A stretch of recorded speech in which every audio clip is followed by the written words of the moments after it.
Noi siamo l'amministrazione che ha portato le Olimpiadi, quindi ci aspettiamo che il Paese ci dia ragione, ci lasci proseguire quel lavoro che abbiamo intrapreso ormai da 3 anni. Gianpietro Ghedina ci riprova e si ricandida alla guida di Cortina d'Ampezzo. Ghedina sindaco, la sua lista presentata questo pomeriggio è già depositata.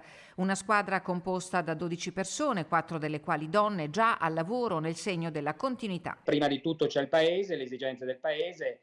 Le Olimpiadi sono sì un grande evento sportivo, ma sono soprattutto l'opportunità, l'occasione per crescere, riammodernarsi e l'opportunità di poter lavorare all'interno del nostro territorio. Questi essenzialmente i punti del programma di Gianpietro Ghedina che si ripresenta dopo un quinquennio difficile caratterizzato dalla pandemia. 5 anni, ma direi meglio 3, però di estremo lavoro, una situazione pregressa molto difficile perché noi arriviamo dopo un commissariamento del Comune di Cortina con una situazione difficile anche dal punto di vista contabile del bilancio. Oggi, spiega Ghedina, i conti sono a posto e la macchina amministrativa funziona. Un paese e anche una città, Cortina, che ha 5.800 residenti, ma che arriva a punte di 60.000 persone nei periodi di alta stagione, una condizione che richiede servizi costanti e un surplus di lavoro. Il discorso della continuità è soprattutto per portare avanti, diciamo, le Olimpiadi, che chi meglio di noi conosce, ma le Olimpiadi, come ho avuto modo molto spesso di dire, sono sì il più grande evento sportivo che l'Italia